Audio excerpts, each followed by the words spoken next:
পথ চলেছে এই কাফেলায় সুন্নিয়তের নাম ধরে, আশিকদেরই ঢোল নেমেছে সিরাজ নগর দরবারে।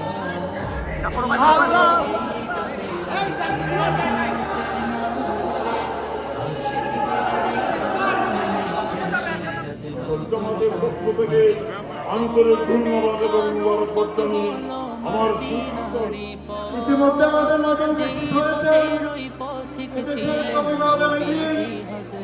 আহলে সুন্নাত ওয়াল জামাত বাংলাদেশের মাননীয় চেয়ারম্যান হযরত আল্লামা আব্দুল করিম জিলানী মাদ্দাতুল্লাহ। আজকের এই সম্মেলনে তিনি সক্রিয় উদ্যোগের দায়িত্ব পালন করবেন। আজকের সম্মেলন উদ্বোধন করছেন আল্লামা সাহেব কেবলা জিলানী মাদ্দাতুল্লাহ আলাইহি।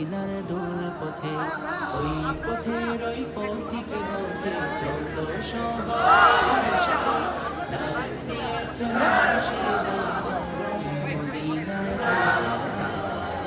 চলেছে এই কাফেলায় সুন্নি জামাত আছেন সবাই একত্রিত হয়ে এক প্ল্যাটফর্মে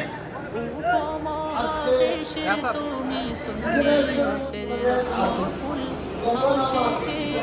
আমাদের বয়স নাই, আমি আমার লেখালেখির মধ্যে আছি, তাহলে আমাদের ভুল ত্রুটি হলেই আমরা ভুলের মধ্যে থাকবো না।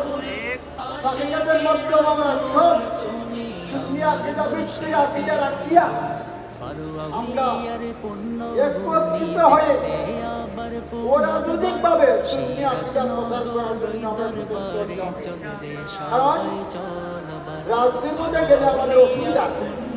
আমি ঢুকে জড়িয়ে আসছি, একবার আইখানা লোহারা জড়িয়ে এই প্রোগ্রাম আমরা চাই একটা সংগঠন চারটে অরাজনৈতিক, আর আমরা সুন্নি আকিদা এবং আমল আমরা সর্বত্র পৌঁছে দিব তাহিদাতের মাধ্যমে, আর আমরা সুন্নি আকিদা নিয়ে বিধান দিব। আল্লাহ বলছেন ওয়ায়াকফিরু মা দুনা যালিকা লিমান ইয়াশা। শিরক থেকে মুক্ত অবস্থায় মারা গেলে হাদিসের মাধ্যমে আকাইদা আহলে সুন্নাতের ভিত্তিতে মারা গেলে গুনাহ মালের দায়িত্ব হোক না। আল্লাহ বলছেন যাকে আল্লাহ ইচ্ছা করবেন তাকে তার জীবনের সমস্ত গুনাহ মাফ করে বেহিসাব জান্নাত দান করবেন। আমাদের মধ্যে রাজনৈতিক প্ল্যাটফর্ম আছে, আমরা